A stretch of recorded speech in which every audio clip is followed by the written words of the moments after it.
എല്ലാവർക്കും കുക്ക് ടേൽസിലേക്ക് സ്വാഗതം. ഇന്ന് ഞാൻ വന്നിട്ടുള്ളത് ഒരു ഉണ്ണിയപ്പമായിട്ടാണ്. ഒരു സ്പെഷ്യൽ ഉണ്ണിയപ്പം, ബാക്കി വരുന്ന ചോറ് കൊണ്ട് ഉണ്ണിയപ്പം. അതിനെന്തൊക്കെയാണ് വേണ്ടതെന്ന് നോക്കാം. 1 കപ്പ് ചോറ് ഞാൻ എടുത്തിട്ടുണ്ട്. പിന്നെ നമുക്ക് 1 കപ്പ് അരിപ്പൊടി, നൈസായിട്ടുള്ള അരിപ്പൊടി വേണം. പിന്നെ തൽക്കാലം ഞാൻ 4 ശർക്കര എടുത്തിട്ടുണ്ട്. പിന്നീട് വേണമെങ്കിൽ നമുക്ക് ശർക്കര ഗ്രേറ്റ് ചെയ്തിട്ട് മാവിൽ ചേർക്കാം. പിന്നെ വേണ്ടത് 1 ടീസ്പൂൺ എള്ള്, 1/2 ടീസ്പൂൺ ജീരകം, 1 ടീസ്പൂൺ ഏലക്ക പൊടിച്ചത്, 1 കപ്പ് നാളികേരം ചെറിയത്, 6 ടേബിൾ സ്പൂൺ ഗോതമ്പ് പൊടി. ഇത്രയും സാധനങ്ങളാണ് വേണ്ടത്. ആദ്യം തന്നെ ശർക്കര പാവ് കാച്ചണം. അപ്പം ഞാൻ 4 അച്ച് എടുത്തിട്ടുള്ളൂ. മധുരം പോരാ എങ്കിൽ നമുക്ക് പിന്നീട് മാവിലോട്ട് നേരിട്ട് ശർക്കര ഗ്രേറ്റ് ചെയ്തിട്ട് അല്ലെങ്കിൽ ഇങ്ങനെ ചിരണ്ടിയിട്ട് അതിലിട്ട് കൊടുക്കാം. അപ്പം നമുക്ക് പാവ് കാച്ചാം. ഗ്യാസ് ഓൺ ചെയ്തിട്ടുണ്ട്. ഞാൻ 1/2 കപ്പ് വെള്ളമാണ് ഒഴിച്ചിരിക്കുന്നത്. 4 അച്ചെടുത്തിട്ടുണ്ട്. അതിലോട്ട് 1/2 കപ്പ് വെള്ളം ഒഴിച്ചിട്ടാണ് പാവ് ഉണ്ടാക്കുന്നത്. ഞാനെപ്പോഴും പാവ് വേഗമാവാൻ വേണ്ടിയിട്ട് ഇതുപോലെ സ്പാച്ചുല വെച്ചിട്ട് ഇങ്ങനെ ചതച്ച് കൊടുക്കും. അപ്പോൾ വലിയ പീസസൊക്കെ ഉടഞ്ഞ് ചെറിയ കഷ്ണങ്ങളാവുമ്പോൾ പെട്ടെന്ന് ശർക്കര അലിയും. അങ്ങനെ ഞാൻ ചെയ്തു കൊടുക്കാറുണ്ട്. അത് ശർക്കര നന്നായി സോഫ്റ്റ് ആയതിനു ശേഷം മാത്രമേ അങ്ങനെ ചെയ്യാൻ പറ്റുള്ളൂ. ശർക്കര മുഴുവൻ അലിഞ്ഞ് നല്ല പാകമായിട്ടുണ്ട്, നല്ല ബ്രൗൺ കളറായിട്ടുണ്ട്. അപ്പോൾ ശർക്കര പാവ് റെഡി ആയിട്ടുണ്ട്. ഇതൊന്ന് ചൂടാറണം. അതിനുശേഷം ഒന്ന് അരിച്ചെടുക്കണം. അപ്പോൾ അത് ചൂടാറുമ്പോഴേക്കും നമുക്ക് ബാക്കി പരിപാടികൾ ചെയ്യാം. ആദ്യം തന്നെ നമുക്ക് ചോറൊന്ന് മിക്സിയിൽ അരച്ചെടുക്കണം. ഇതാ ഞാൻ അരച്ചെടുത്തിട്ടുണ്ട്. ഇത് ഇവിടെ ഇരിക്കട്ടെ. ഇനി നമുക്ക് നമ്മുടെ അരിപ്പൊടി ഉണ്ടല്ലോ, അതിൽ കുറേശ്ശെ വെള്ളം ചേർത്തിട്ട് ഒന്ന് മാവ് രൂപത്തിലാക്കിയെടുക്കണം.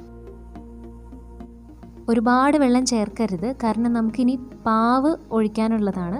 അപ്പോൾ ഒരുപാട് വെള്ളമായി കഴിഞ്ഞ് കഴിഞ്ഞാൽ നമുക്ക് ഉണ്ണിയപ്പം ഉണ്ടാക്കുമ്പോൾ ശരിയാവില്ല. അപ്പോൾ കുറേശ്ശെ സൂക്ഷിച്ച് ഒഴിക്കും.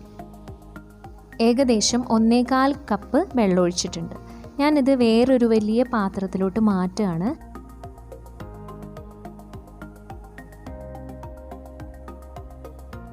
ഇത് ഏകദേശം ചപ്പാത്തി മാവ് അല്ലെങ്കിൽ അതിനെക്കാട്ടിലും കുറച്ച് വെള്ളം കൂടുതൽ, അത്രയേ ഉള്ളൂ.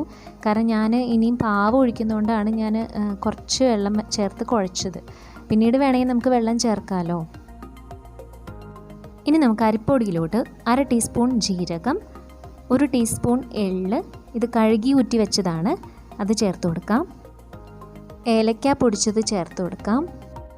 1 കപ്പ് നാളികേരം ചിരകിയതും ചേർത്ത് കൊടുക്കാം. വേണമെങ്കിൽ നാളികേര കൊത്ത് നെയ്യിൽ വറുത്തിട്ടോ അല്ലാതെയോ ഇതിൽ ചേർത്ത് കൊടുക്കാം കേട്ടോ. ഇനി നേരത്തെ നമ്മൾ അരച്ച് വെച്ച ചോറ് ചേർത്ത് കൊടുക്കാം. ചോറൊക്കെ ബാക്കി വന്നു കഴിഞ്ഞ് കഴിഞ്ഞാൽ ഇതുപോലെയൊക്കെ ഉണ്ടാക്കുക. ഇതിപ്പോൾ വെളിച്ചെണ്ണയിലാണ് നമ്മൾ ഉണ്ടാക്കുന്നത് നമ്മുടെ ഉണ്ണിയപ്പം. ഞാൻ ഓയിലിൽ ഫ്രൈ ചെയ്യാതെ തന്നെ വേറൊരു രീതിയിൽ കാണിക്കുന്നുണ്ട്. അതായത് എണ്ണ അധികം ഉപയോഗിക്കേണ്ട എന്നുള്ളവർക്ക് ഇതുപോലെ ചോറ് ബാക്കി വരുമ്പോൾ അതുകൊണ്ട് മറ്റൊരു സംഭവം കൂടി ഞാൻ കാണിച്ചു തരുന്നുണ്ട്. ചൂടാറിയ ശർക്കര പാവ് അരിച്ചെടുത്തതാണ്, അതുകൂടി ഒഴിച്ചു കൊടുക്കാം. എന്നിട്ടിത് നന്നായിട്ട് മിക്സ് ചെയ്യണം. കൈകൊണ്ട് ചെയ്യുകയാണ് ഏറ്റവും നല്ലത്. ഇത് മിക്സ് ചെയ്തതിന് ശേഷം നമുക്ക് ഗോതമ്പ് പൊടി ചേർത്ത് കൊടുക്കാം. അപ്പോൾ ഇതൊരുവിധം മിക്സ് ആയിട്ടുണ്ട്. ഇനി നമുക്ക് ഗോതമ്പ് പൊടി ചേർത്തിട്ട് മിക്സ് ചെയ്യാം. അതായത് 6 ടേബിൾ സ്പൂൺ ഗോതമ്പ് പൊടി. സോറി കേട്ടോ, ഞാൻ ഗോതമ്പ് പൊടി ചേർക്കാൻ നേരത്ത് ക്യാമറ ഓൺ ചെയ്യാൻ മറന്നുപോയി. ഇനി ഒരു നുള്ള് ഉപ്പിട്ട് കൊടുക്കാം. ഇനി വേണ്ടത് 1 നുള്ള് ബേക്കിംഗ് സോഡയാണ്, അതായത് കാരം, അപ്പക്കാരം. ഇത് നിർബന്ധമില്ല, ഞാനിത് പെട്ടെന്ന് ഉണ്ടാക്കാൻ വേണ്ടിയിട്ടാണ് അങ്ങനെ ചേർത്തത്. നിങ്ങൾക്ക് വേണമെങ്കിൽ അത് കുറച്ച് നേരം 1.5 മണിക്കൂറോ 2 മണിക്കൂറോ മാവ് അടച്ച് വെച്ചിട്ട് പിന്നീട് ഉണ്ടാക്കാനാണെങ്കിൽ അപ്പക്കാരം ചേർക്കേണ്ട ആവശ്യമില്ല. ഞാൻ മധുരം നോക്കിയപ്പോൾ കുറച്ച് കുറവാണ്. അപ്പം ഞാൻ 1 ശർക്കരയുടെ അച്ചെടുത്തിട്ട് ഇങ്ങനെ കത്തി വെച്ച് ഇങ്ങനെ ചിരണ്ടി എടുത്തിട്ടുണ്ട്, അല്ലെങ്കിൽ ഗ്രേറ്റ് ചെയ്താലും മതി. അത് നമുക്കിതിൽ ചേർത്തിട്ട് മിക്സ് ചെയ്ത് കൊടുക്കണം.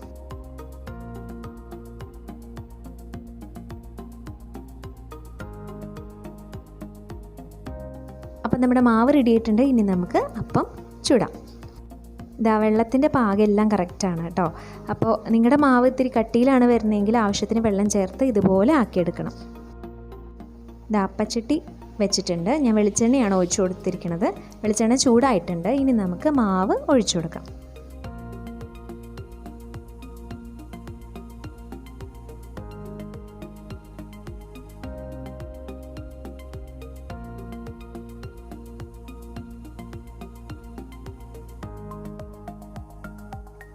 ഇനി എണ്ണയിൽ ഡീപ്പ് ഫ്രൈ ചെയ്യേണ്ടാത്തവർക്ക് ഇതുപോലെ വെള്ളയപ്പച്ചട്ടി എടുത്തിട്ട് അതിലോട്ട് കുറച്ച് എണ്ണ, ഇതിപ്പോൾ ഞാൻ നെയ്യാണ് ഒഴിച്ചിരിക്കുന്നത്, നെയ്യാണ് ടേസ്റ്റ്, നെയ്യ് പറ്റുമെങ്കിൽ അതൊഴിക്കുക.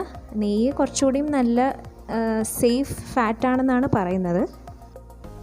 എന്നിട്ട് അത് ചൂടാകുമ്പോൾ അതിലോട്ട് നമ്മുടെ മാവ് ഒഴിച്ചു കൊടുക്കുക. ഒരുപാട് മാവ് ഒഴിച്ചു കൊടുക്കരുത്, കുറച്ച് ഒഴിച്ചു കൊടുക്കുക.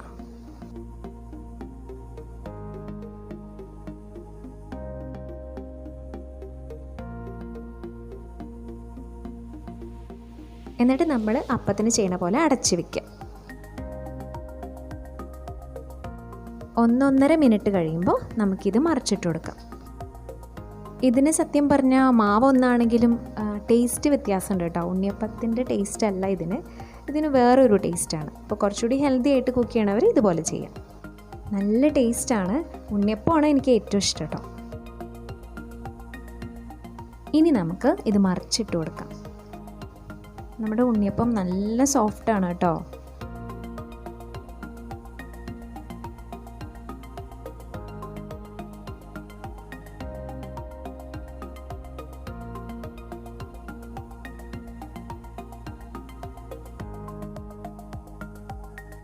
അപ്പോൾ നമ്മുടെ ചട്ടിയപ്പം റെഡി ആയിട്ടുണ്ട്.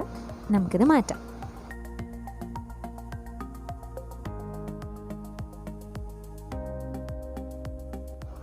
ഇനി ഇതുപോലെ തന്നെ അടുത്തത് ചുട്ടെടുക്കാം. അപ്പം നമ്മുടെ ഉണ്ണിയപ്പം റെഡി ആയിട്ടുണ്ട് കേട്ടോ. ഇനി ഇതെടുത്ത് മാറ്റാം.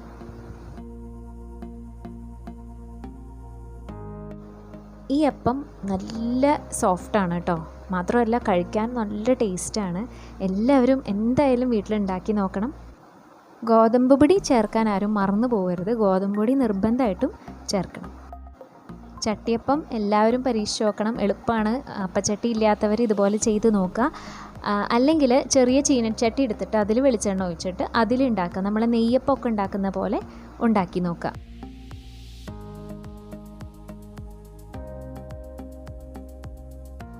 അപ്പം ഞാൻ അടുത്ത ബാച്ച് മാവ് ഒഴിച്ചു കൊടുക്കുകയാണ്. 2 ബേണറിലും ഉണ്ണിയപ്പവും ചട്ടിയപ്പവും ആയിട്ട് ഇങ്ങനെ കുക്കായിക്കൊണ്ടിരിക്കുക.